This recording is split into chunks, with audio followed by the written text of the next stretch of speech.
Bismillahirrahmanirrahim. Alhamdulillahirabbil alamin. Wa bihi nasta'in ala umurid dunya waddin. Wassalatu wassalamu ala asyrafil anbiya wal mursalin.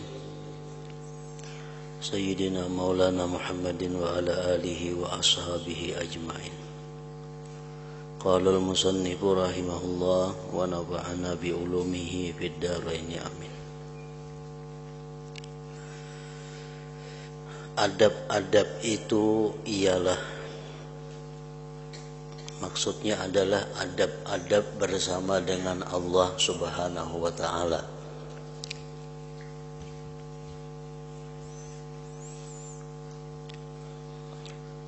Pertama, menundukkan kepala di hadapannya.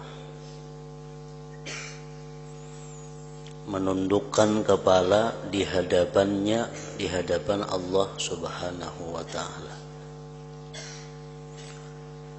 baik di dalam sembahyang atau di luar sembahyang. Di luar sembahyang itu baik di waktu kita berzikir, atau di waktu kita membaca Al-Quran, atau di waktu dalam keadaan tidak beribadah kepada Allah Subhanahu wa ta'ala.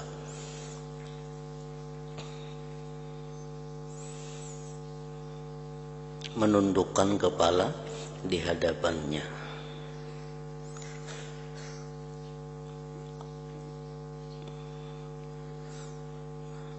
Berarti kalau menundukkan kepala di hadapannya itu adalah adab bersama Allah Subhanahu wa ta'ala, maka melihat ke atas, melihat ke kiri, ke kanan, ke belakang, atau huhulingangnya kita, itu kada beradab dengan Allah Subhanahu wa ta'ala. Dalam sembahyang umpamanya, nah kita jangan ke atas, jangan ke kanan, jangan ke kiri. Walaupun kada membatalkan sembahyang kalau hanya sekali-sekali, kada berturut-turut, tapi itu sudah di luar beradab dengan Allah Subhanahu wa ta'ala. Atau di luar sembahyang, kita membaca Al-Quran atau membaca wirid atau membaca apa, kita memandang kepala ke atas, ke kiri, ke kanan, termasuk ada beradab dengan Allah Subhanahu wa ta'ala.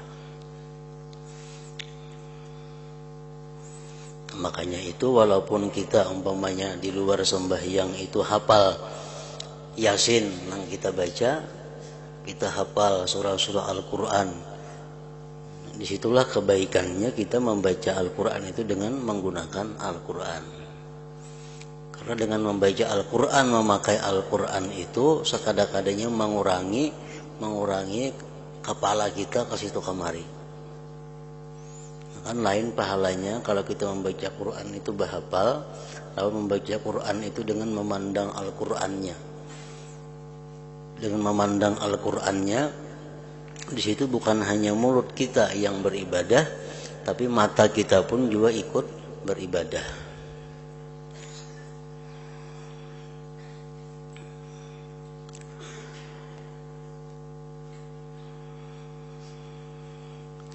Yang kedua, adab bersama Allah Subhanahu wa ta'ala, merendahkan pandangan di hadapannya. Di samping kepala tunduk dan pandangan pun ditundukkan juga. Ada kepala tunduk sedikit, tapi mata nak ke situ kamari menyirit. Nah itu termasuk hal yang dianggap kada beradab di hadapan Allah Subhanahu wa ta'ala. Merendahkan pandangan di hadapannya. Nah maka itu kalau kita sembahyang, kita disunatkan bahwa mata kita ini memandang tempat sujud. Tetap dipandang tempat sujud. Itu di samping beradab di hadapan Allah Subhanahu wa ta'ala, dan juga adalah menghimpunkan hati daripada memikirkan hal-hal nengkas itu kemari.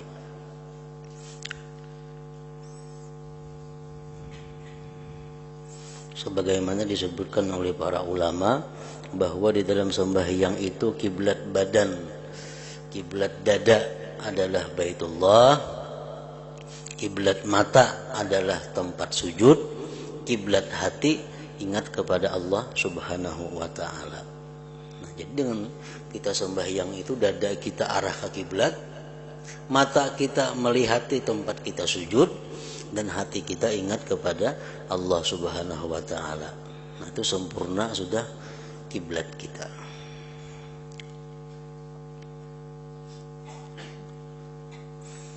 Merendahkan pandangan di hadapannya. Bukan bepajam. Bepajam itu artinya kada merendahkan pandangan, bepajam itu kada melihat sama sekali. Mana baiknya bepajam lawan kada bepajam, baik sembahyang atau membaca Quran atau berzikir atau berwirid. Kalaunya kita kau menjaga hati dalam keadaan kada bepajam, maka lebih baik kada bepajam. Tapi kalau kita anggap bahwa bepajam mata itu mengkhusukkan hati, dianggap bahwa bepajam mata itu membulatkan hati ingat kepada Allah, lebih baik bepajam daripada kada bepajam.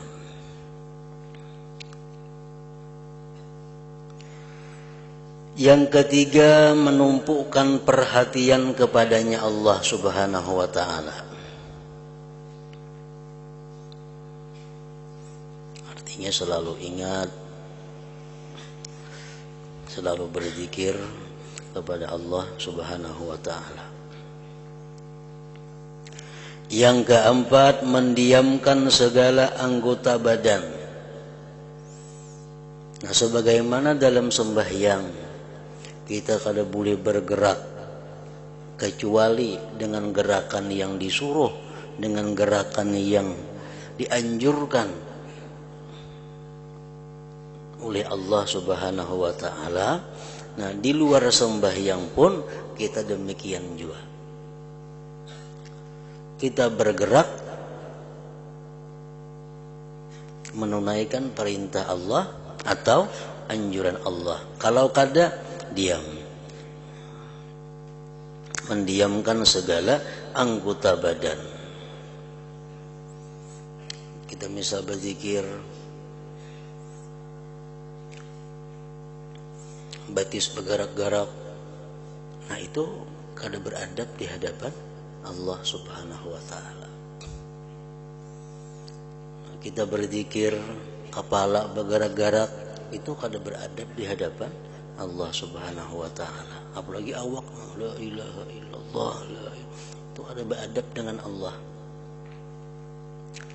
Kecuali gerakan-gerakan yang timbul dengan zikir itu di luar daripada ikhtiar kita. Artinya apa? Di dalam tarikah alawiyah itu, kalau kita berzikir, kita disuruh diam. Artinya tunduk kepala, mata kita ke bawah, kita berzikir dalam keadaan diam. La ilaha illallah, la ilaha illallah. Nah, karena dalam pertengahan berzikir itu, kita mungkin kada merasa lagi bahwa awak kita jadi camine. Nah, itu kada jadi masalah. Tapi pun awak diigalakan ba istilah, nah itu kada beradab di hadapan Allah. La ilaha illallah, la ilaha, itu kada beradab ngarannya. Kayak kita misal beli tamu beli banjir dua kita, nah baiklah macam itu.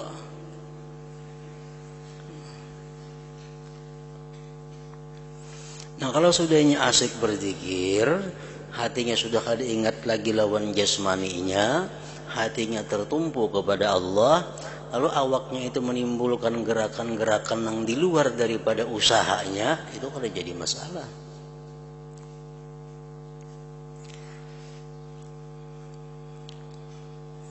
Mendiamkan segala anggota badan, termasuk adab bersama dengan Allah Subhanahu wa taala. Yang kelima, adab bersama Allah itu adalah bersegera mengikuti perintahnya Allah. Bersegera mengikuti perintahnya Allah Subhanahu wa ta'ala.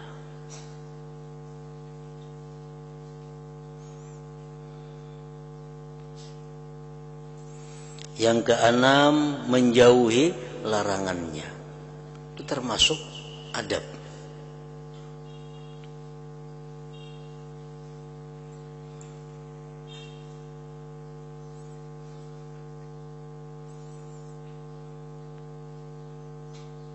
Yang ketujuh, tidak menyangkal, menunjukkan rasa tidak puas hati terhadap takdirnya Allah.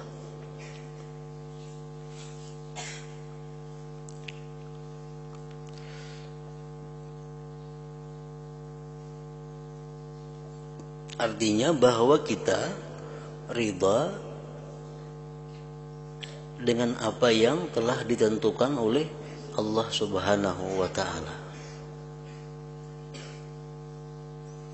Dalam setiap saat kita manusia kada akan bisa lepas daripada qada dan qadarnya Allah. Itu wajib kita i'tikadkan demikian di dalam hati. Setiap detik saat kita kada akan bisa terlepas daripada ketentuan Allah. Kalau kita beranggapan bahwa ada saat di mana kita bergerak atau berdiam di luar dari kehendak Allah, maka kita sudah keluar daripada i'tikad yang benar, atau kita sudah menjadi orang yang bukan Islam lagi. Kita beriktikad bahwa ada gerak-gerik kita ini yang di luar daripada ketentuan Allah. Nah, itu berbahaya. Nah, setiap saat kita kada akan lepas daripada ketentuan Allah. Ketentuan Allah kepada kita apa? Pertama, taat. Nah, kadang-kadang kita memperbuat taat kepada Allah.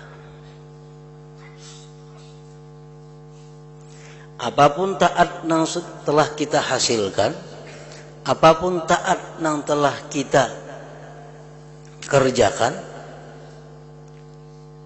kita ridha. Karena itu ketentuan Allah. Jangan sangkal hati. Umpamanya kita puasa sudah parak buka, sudah parak pukul 6 hari. Lalu si perempuan ini haid. Jangan sangkal hati. Karena itu adalah ketentuan Allah. Mulai subuh sudah kada makan kada minum puasa. Tinggal 2 menit lagi buka pas haid si bini-bini ini. Otomatis puasanya batal. Nah, itu bisa menimbulkan kadang-kadang sangkal hati.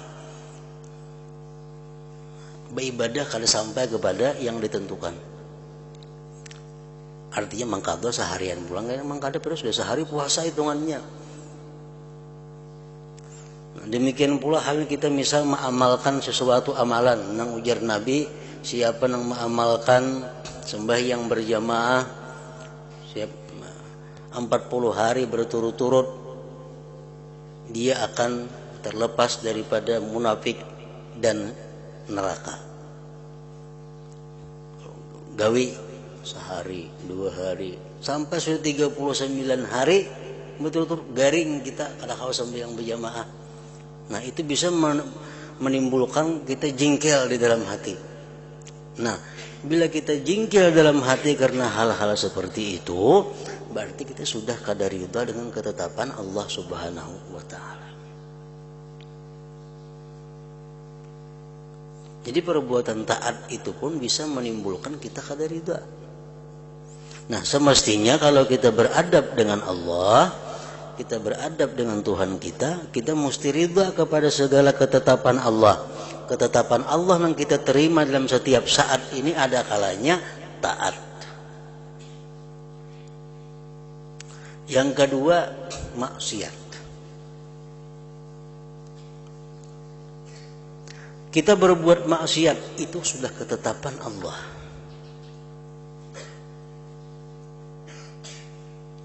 Kita kada boleh jengkel, kada boleh kesal sesudah berbuat maksiat itu.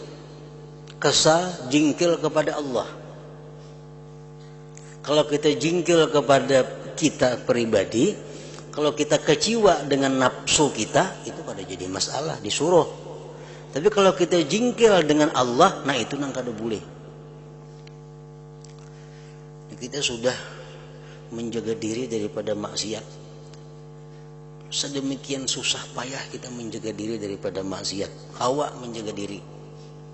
Atau saat tatap tagawi maksiat kita. Kalau kita jengkel lawan Tuhan, kenapa aku masih dimaksiatakan lagi, sudah berusaha sedemikian rupa. Nah itu kada boleh. Kalau kita kecewa terhadap maksiat, kita kecewa dengan diri kita. Jangan kecewa kepada Allah yang menakdirkan bahwa kita melakukan satu maksiat.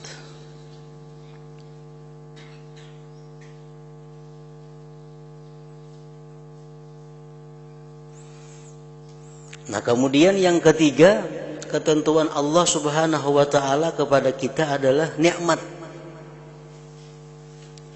Setiap saat kita kada bisa lepas daripada nikmat Allah. Nikmat apapun yang diberikan Allah kepada kita, jangan sampai jengkel kita menerimanya. Jangan sampai kita kecewa menerima nikmatnya itu. Hari ini kita berusaha berdagang atau menurih atau apa, sekalinya dapat nikmat cuma 5.000 rupiah. Kalau kita kecewa, nah itu kada boleh. Jangan dipandang 5.000-nya, jangan dipandang 1.000-nya, itu jangan dipandang. Tapi yang kita pandang adalah itu pemberian dari Allah. Bahwa ini kiriman dari Allah Subhanahu wa taala.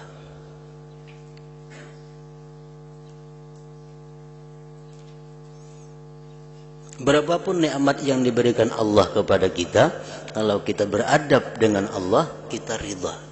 Kada sangkal, kada jingkil, kada kecewa. Nah, yang keempat, ketentuan Allah Subhanahu wa taala kepada kita adalah bala atau musibah. Ya, sudah jelas, sudah kita menghadapi musibah itu pasti dengan keridhaan, dengan kada mengeritik, dengan kada sangkal.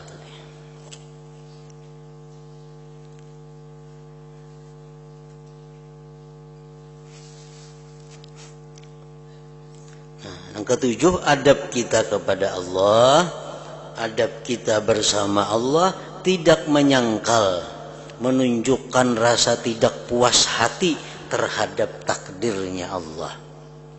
Takdir Allah kepada kita 4 macam tadi.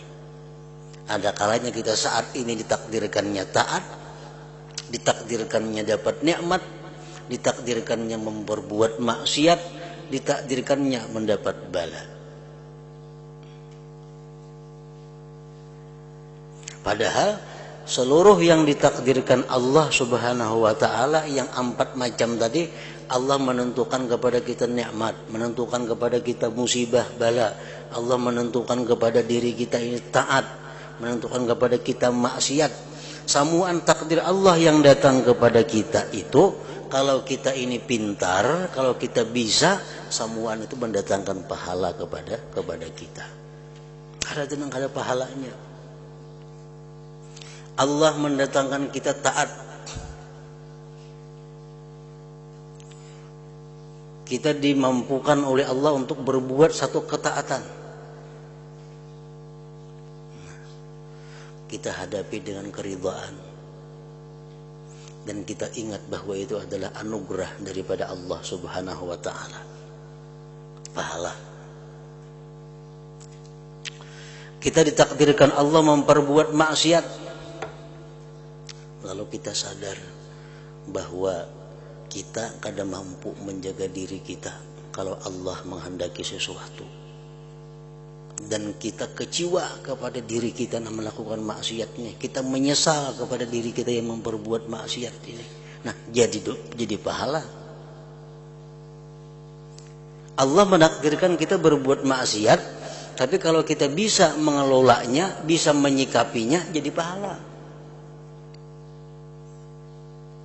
Kita menjaga diri daripada maksiat, tatap tagawi maksiat. Tagawi maksiat, pertama kita ridha dengan Allah yang menentukan diri kita berbuat maksiat. Kemudian kita kecewa kepada diri kita. Dan kita ingat bahwa diri kita kadang mampu menjaga maksiat kalau Allah hendak menentukan maksiat. Dan kita menyesal terhadap maksiat itu, jadi pahala. Kita ditakdirkan Allah dapat nikmat, kita syukuri nikmat itu, dapat pahala. Allah menakdirkan kita dapat bala, kita sabar dengan bala itu, dapat pahala juga. Artinya tidak ada takdir Allah itu yang tidak baik untuk kita. Semuaan qada dan qadar, semuaan takdir yang ditentukan Allah kepada kita, semuaan baik. Nang maulah kada baik itu kitanya seorang. Kita nang maulah jadi kada baik itu. Padahal semestinya apapun yang diberikan Allah kepada kita itu bisa diulah jadi pahala. Nah, yang kedelapan, adab bersama Allah, mengakali zikir, ingat kepadanya.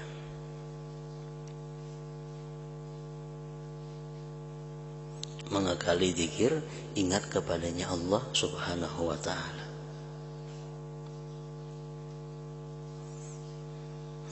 Yang kesembilan, melazimi fikir tentang kudratnya.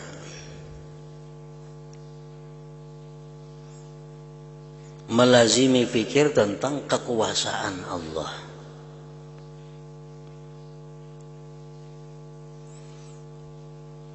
Ada di antara ulama-ulama dahulu mengajarkan kepada kita bagaimana kita selalu memikirkan tentang kekuasaan Allah Subhanahu wa ta'ala, melatih diri supaya bisa kita memikirkan kudrat kekuasaan Allah. Mereka mengajarkan caranya adalah antara lain, setiap kali kita melihat sesuatu, kita biasakan mengucap Rabbana ma khalaqta hadza batila. Rabbana ma khalaqta hadza batila. Nah, apa kan yang kita lihat? Kita melihat sabida dalam hati kita, Rabbana ma khalaqta hadza batila. Kita melihat pohon, Rabbana ma khalaqta hadza batila. Kita melihat apapun, kita biasakan kalau bisa mulut kita, sekurang-kurangnya hati kita mengata Rabbana ma khalaqta hadza batila. Artinya apa? Hai Tuhan kami, tidaklah Engkau ciptakan ini tanpa arti. Tidaklah Kau bikin ini sia-sia. Pasti ada artinya, pasti ada rahasianya. Kita melihat apa yang dalam tubuh kita kah? Menjamin kita ada bisul, Rabbana ma khalaqta hadza batila. Ya Tuhan kami, tidaklah Engkau ciptakan sia-sia ini bisul. Pasti ada hikmahnya, pasti ada manfaatnya. Nang apakah ada tahu lagi? Melihat apapun, dilatih diri itu dengan Rabbana ma khalaqta hadza batila. Karena kita sudah yakin bahwa Allah Ta'ala itu Al-Hakim, orang yang berbuat sesuatu dengan hikmah. Ada perbuatan Allah itu nang kadada mengandung rahasia, kadada perbuatan Allah nang sia-sia, dan kita meyakini seluruh nang ada di alam semesta ini adalah perbuatan Allah, termasuk apa nang ada pada diri kita. Nah, jadi apapun yang terjadi pada diri kita, kita meyakini bahwa itu adalah perbuatan Allah, dan perbuatan Allah itu kada sia-sia, ada rahasianya. Nah, melazimi fikir tentang kudratnya. Yang ke-10, adab bersama Allah Subhanahu wa ta'ala itu mengambil yang hak dan meninggalkan yang batil. Setiap hari kita pasti berhadapan antara dua itu, yang benar, yang salah.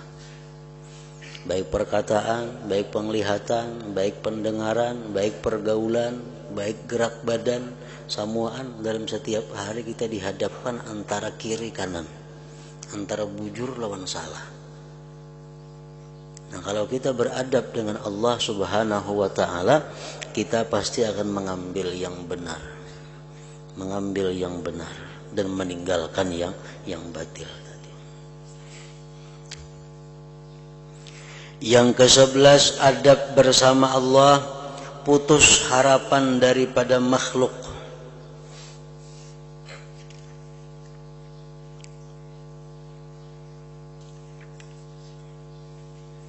Putus harapan daripada makhluk. Kita kadang mengharapkan si fulan itu memberikan sesuatu kepada kita. Kita kadang mengharapkan si fulan itu menyayangi, menghormati, mencintai kita.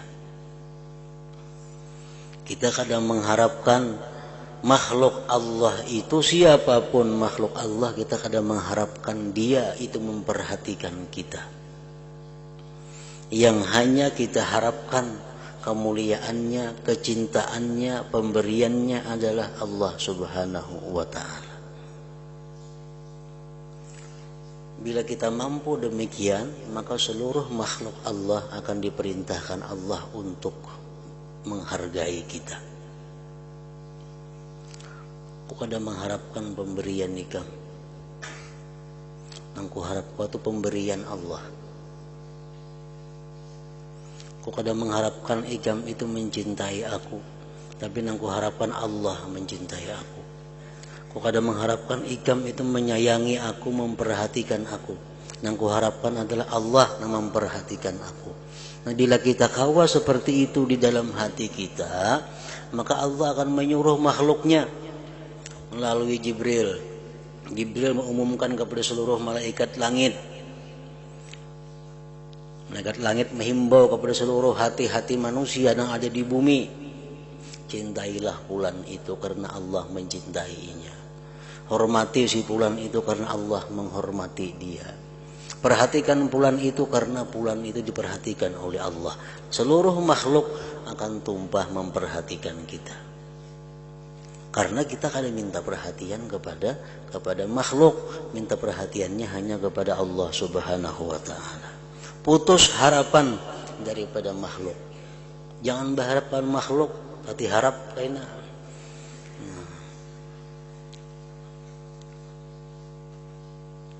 Kita berharap mudahan nyambari aku, kada bakal diberinya. Tapi kalau kita berharap mudahan Allah memberi aku, Allah akan memberi. Lewat siapa karena Tuhan beri kita?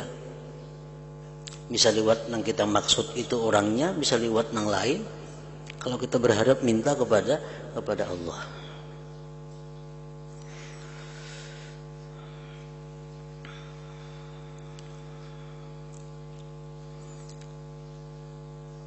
Dan bagusnya lagi, kalau kita berharap kepada Allah, Allah akan memberi harapan kita itu melalui orang-orang yang Dia cintai.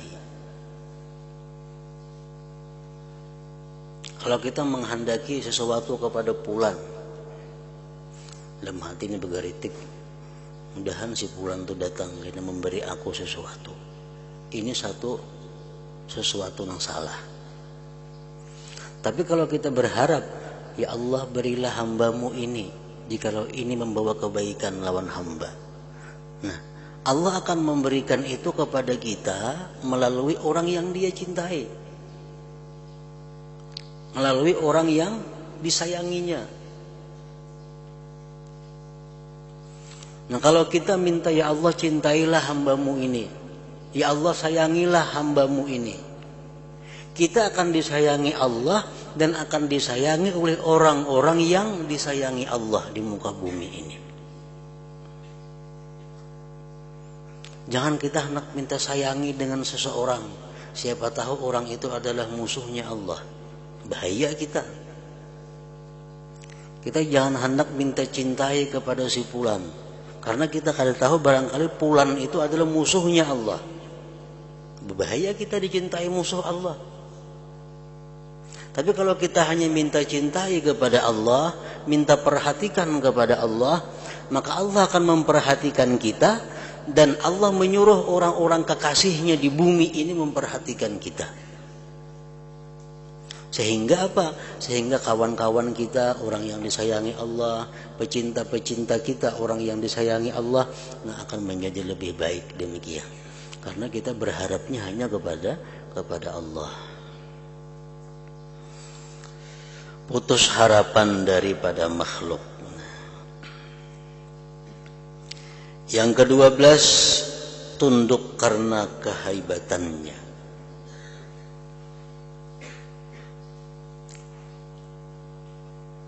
Tunduk karena kehebatannya.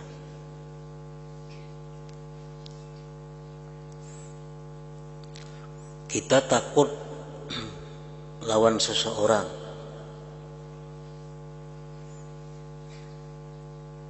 karena mungkin orang itu jahat. Kita takut. Kita takut kepada seseorang karena orang itu orang mulia. Bisa kalau terjadi. Kita takutan lawan si fulan itu penampilingan orangnya. Bisa. Kalau kita berpandir, hati-hati lawan inya. Karena orang ini kayak itu. Orang ini bila kalau dihormati, sarik. Nah, kalau kita berpandir, takutan, lawannya hati-hati. Nah, kehati-hatian kita itu karena apa? Karena takutan orang ini jahat. Itu paling kada baik manusia sudah orang itu. Sejahat-jahat manusia orang yang ditakuti karena kejahatannya. Orang yang dihormati karena kejahatannya. Itu paling jahat manusia. Orangnya kalau kada dihormati itu bisa menyakiti kita, nggak dihormati, kita hormati ya karena takutan bang. Nah ini sejahat-jahat manusia orang tersebut karena dia dihormati kejahatannya. Ada orang itu dihormati karena kewibawaannya. Nah, orang ini punya sifat-sifat yang mulia. Orang ini punya sifat-sifat kesempurnaan. Orangnya punya kedudukan yang tinggi. Orangnya punya sifat-sifat yang mulia. Kita pun takutan juga berhadapan sidin itu. Hati-hati kita berpandir. Bukan takut ditampilin sidin, kada. Bukan takut ditendang sidin, kada. Cuma kita takut lawan sidin itu karena apa? Karena haibahnya. Karena kewibawaannya. Nah kita kepada Allah subhanahu wa ta'ala ini takut. Takut kita kepada Allah kenapa? Untuk orang-orang awam, ini takut kepada Allah itu karena Allah punya siksa yang pedih. Untuk kebanyakan umum muslimin, kebanyakan orang muslimin takut kepada Allah karena Allah itu bisa neraka. Karena Allah bisa menyiksa. Karena Allah bisa mengambil harta. Karena Allah bisa mengambil nyawa. Karena Allah bisa berbuat semaunya. Takutan lawan Tuhan. Nah itu orang-orang awam. Bagus juga itu. Yang lebih bagus lagi, orang yang takut kepada Allah itu karena haibahnya. Aku takut lawan Allah karena Allah ini punya sifat keagungan. Karena Allah punya sifat kekuasaan yang sangat tidak terbatas. Karena Allah kaya yang maha kaya. Jadi aku segan takut kepada Allah. Nah itu yang paling bagus macam itu. Nah tunduk karena kehaibatannya. Yang ke-13, adab bersama Allah, pecah hati karena malu daripadanya. Bila kita melihat nikmat kita, pasti kita malu kepada Allah. Kalau kita memikirkan, kita meneliti, kita mengamati nikmat Allah kepada kita, pasti kita malu lawan Allah itu. Kita dijadiakannya jadi macam ini, kita dibantunya setiap detik, kita diberinya macam-macam, tapi kita seringkali lupa kepada Allah. Bahkan kita seringkali melanggar napa nang diperintahnya, kadang memperbuat napa disuruhnya, memperbuat napa nang dilarangnya, menghinakan kitab Al-Qur'annya, kita kadang memuliakan orang yang dimuliakannya. Nah, kalau kita mengingat nikmat Allah yang ada pada kita, kita menjadi malu kepada Allah. Kita merasa malu, pecah hati karena malu daripadanya.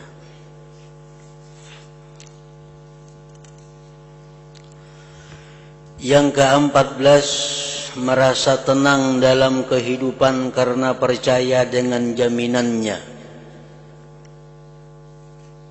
Merasa tenang dalam kehidupan karena percaya dengan jaminannya. Hidup kita ini tenang dengan Allah. Itu nang bujur. Aku tenang dalam dunia karena aku punya Tuhan Allah. Nah, nang salah itu adalah orang yang hanya dapat ketenangan dengan harta.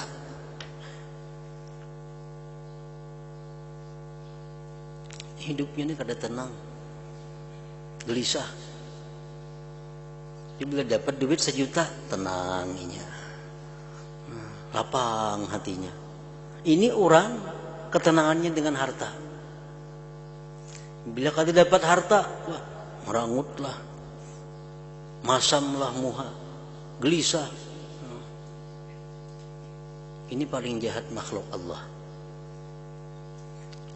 paling murah makhluk Allah. Inya tenang dengan sesuatu yang baharu. Kalau kita tenang dengan sesuatu yang baharu, ngarannya gin baharu, baharu ini datang pergi, banyak perginya.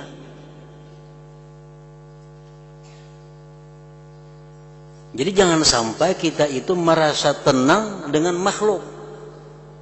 Tapi hendaknya kita merasa nyaman, merasa tenang kalau kita ingat bahwa aku ini adalah hamba Allah, aku ini adalah ciptaan Allah, aku ini adalah peliharaan Allah, aku ini adalah yang diperhatikan oleh Allah.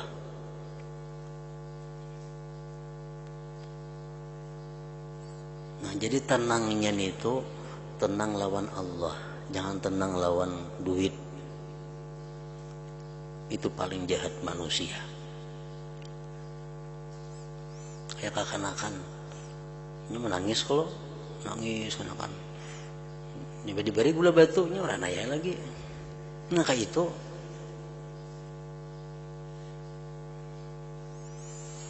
Yang kedua, orang yang tenang dengan manusia.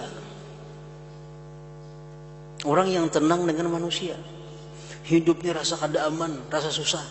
Begitu datang si fulan, nyaman hati, tenang, rasa aman dalam dekat lawan inya, hilang kecemasan.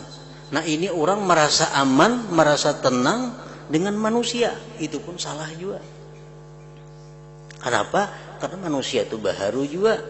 Nang baharu bisa mati, kayaknya inya mati gelisah pulang seorang.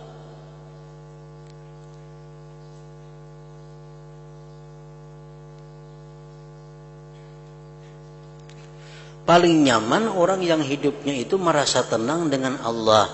Karena Allah kada bakalan mati, Allah kada bakalan berpisah lawan kita dimanapun kita berada.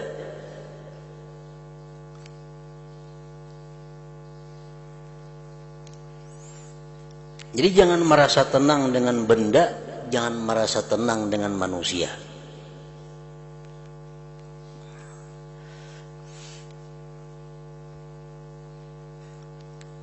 Yang ketiga, yang pertama orang yang merasa tenang dengan harta itu kada bagus. Orang yang merasa tenang dengan manusia kada bagus. Yang ketiga, orang yang merasa tenang dengan amalan, dengan wirid-wirid. Ini sudah mulai bagus, walaupun masih belum bagus. Ini bila membaca Yasin, tenang hatinya. Bila membaca zikir, tenang hatinya. Nah ini sudah mulai menunjukkan bagus, tapi belum bagus nang sebenarnya. Ini sudah masuk dalam Al-Quran, alladzina amanu wa tatma'innu qulubuhum bi dzikrillah. Orang-orang yang beriman itu tentram hati mereka dengan zikrullah. Bawa berzikir ya. Lagi itu kalau ada orang mau nangis, orang mau pindah kusang apa, bawa berzikir. Nah, supaya tenang. Amun yang disuruh nih orang beriman, berzikirnya tenang. Al-Quran mengatakan alladzina amanu wa tatma'innu qulubuhum bi dzikrillah. Dia disuruh berzikir kada mampan juga orang ada beriman ngarannya. Al-Quran mengatakan orang-orang yang beriman itu tentram hatinya bila dengan zikrullah.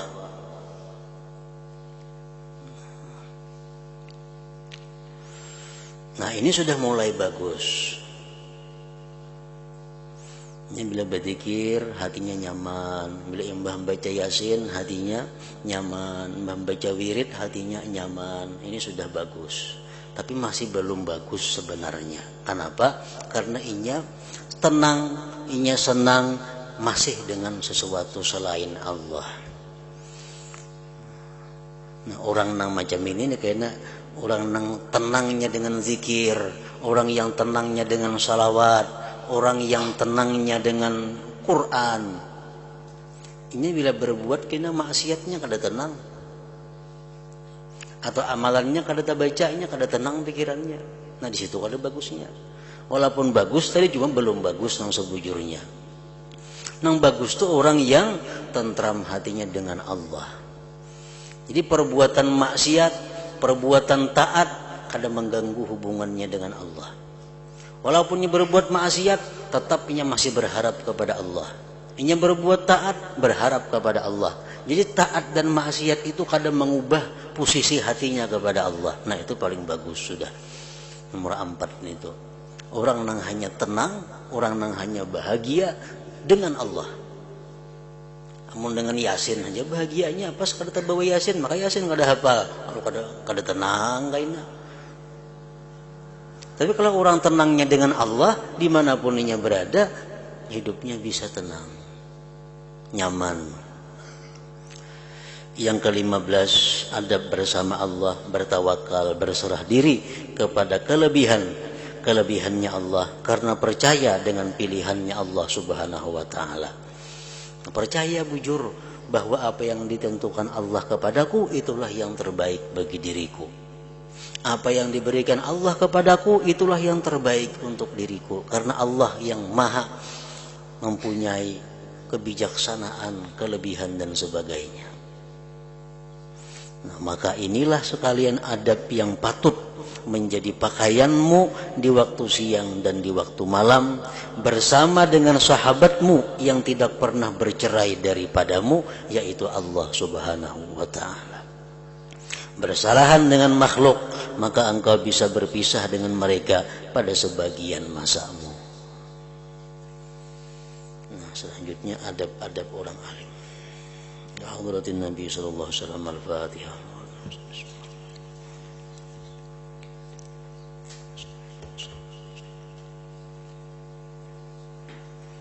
Bismillahirrahmanirrahim. Alhamdulillah rabbil alamin. Allahumma shalli wa sallim ala sayyidina Muhammad wa alihi wa sahbihi ajma'in. Allahumma ighfir lana ma akhtana wa ma ta'ammadna wa ma asrarna wa ma a'lanna wa ma asrafna wa ma anta a'lamu bihi minna, antal muqaddim wa antal mu'akhir, la ilaha illa anta. Sallallahu alaihi wa sallam Muhammad wa alihi wa sallam.